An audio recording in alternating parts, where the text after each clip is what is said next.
안녕하십니까. 마산청원 상속 회생 파산 소송 법무사 박성용입니다.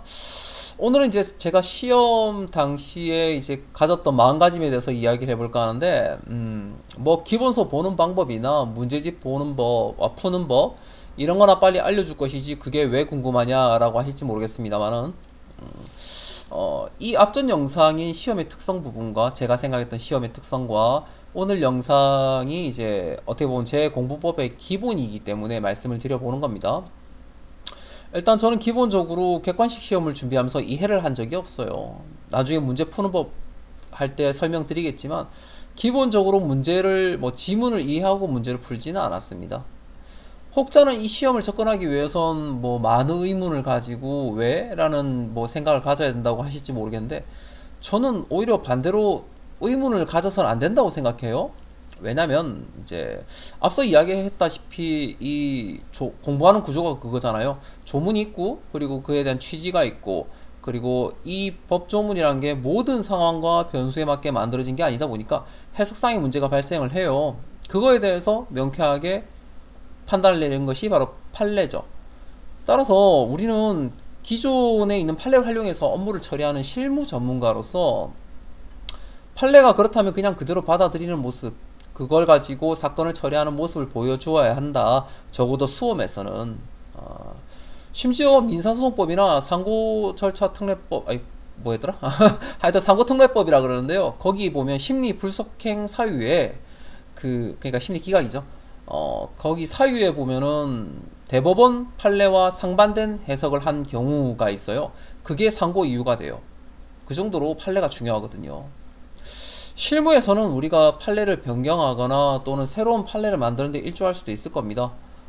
그런 사건 한번 맡아보는 게 제 법무사로서의 소원이기도 하고요. 허나 시험이란 것 자체가 정답이 존재해야 되는 거잖아요. 정답이 없어서는 안 되는 거잖아요. 그죠?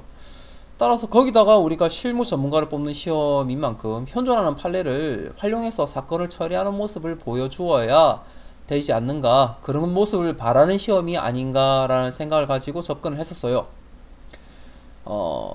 만약 완벽한 동그라미를 그리는 게 정답이라고 했을 때 접근하는 방법은 두 가지가 있을 겁니다. 첫 번째로는 이제 계속 동그라미를 그려보는 거죠. 완벽한 동그라미가 될 때까지. 또 한 가지 방법은 그 동그라미보다 더 큰 사각형을 준비하는 거예요. 더 큰 사각형을 준비해서 모서리를 자르는 거죠. 모서리를. 그러면 사각형이 팔각형이 될 거고, 16각형이 될 거고, 32, 64, 128, 그런 식으로 좀 뭔가 공대생스러운 공학도스러운 숫자가 나오는데, 하여튼 그렇게 점점 모서리를 많이 쳐 나가다 보면 가까이에서 보면은 수없이 많은 각을 가진 다각형이겠지만 한 발 물러서서 보면 가장 완벽한 형태의 구가 돼 있을 거예요. 우리가 원하는 정답. 저는 이게 바로 수험에서는 정답을 찾아가는 방법이라 생각해요. 즉, 모르는 부분을 점점 줄여나간다. 즉, 아는 부분은 체크해서 빼나가고. 여기서 생각하면 우리가 아는 부분이 뭔가요? 뭐죠? 문제집에서 맞춘 부분이겠죠. 그리고 2차에서는 당연히 알고 있는, 잘 숙지하고 있는 판례일 것이고. 어쨌거나 그 판례 자체를 그대로 이해하려고 하시고요. 그 판례를 이해하기 위해서 학설을 굳이 보려고 하지 마세요. 그냥 판례 그대로 받아들이시고요. 군대 갔다 오신 분이나 위계 질서가 조금 있는 직장 다니신 분들은 이해하기 편하실 텐데 그냥 까라면 까세요. 그냥. 그리고 여러분들이 생각하는 법리는요, 실무에서 마음껏 펼쳐보시기 바랍니다. 다만 확립된 판례가 있는데 그걸 가지고 우리 의뢰인에게 충분히 이익될 수 있는 상황인데 본인의 지식을 자랑하고자 사건을 망쳐서는 안 되겠죠. 여기까지만 하고요. 다음 영상에선 정말 기본서 보는 법과 그리고 문제집 푸는 법을 나름대로 잘 정리 한번 해보도록 하겠습니다. 감사합니다.